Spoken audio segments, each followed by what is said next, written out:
Handang-handa na ang mga ospital sa inaasahang pagdagsa ng mga biktima ng paputok habang papalapit ang pagpapalit ng taon. At tansya ng ilang doktor, ating gabi hanggang 1:00 ng madaling araw daw ang posibleng dagsa ng mga pasyente. Kaya ang kanilang mga gamit na panggamot, nakalatag na.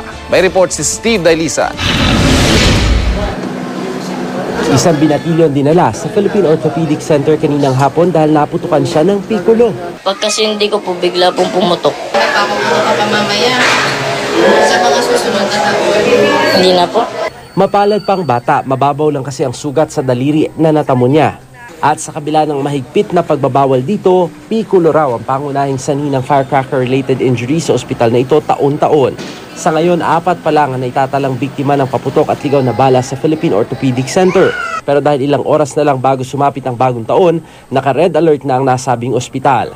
Anila, hating gabi hanggang 1:00 ng madaling araw raw ang peak ng pagdagsa ng mga naputukan.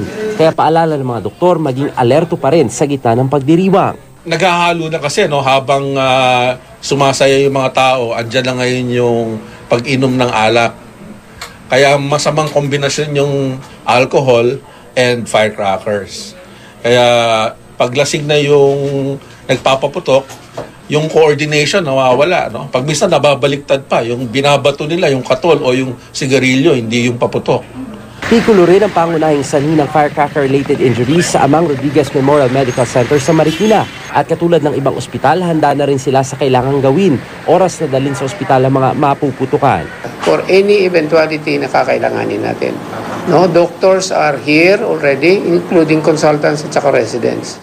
Nakalatag na rin ang mga amputation tools gaya ng lagaring ng buto at pamputol ng mga daliri. Pero mas gusto raw nilang hindi na gamitin ang mga ito ngayong gabi. Kung sana maiwasan po natin ang magpaputok, wag na po natin gawin. Pero bukod sa mga paputok, taon-taon ding may nabibiktima ng ligaw na bala. Gaya ng 15 taong gulang na si Boji na naipit lang daw sa away ng 2 grupo noong December 29. Mga kabataan din ito. Opo. Tapos, nagtakbuhan kayo. Sabi pagtama sa akin, napahiga po ako. Kaya tuloy may ilang nangangamba gaya ni Marco.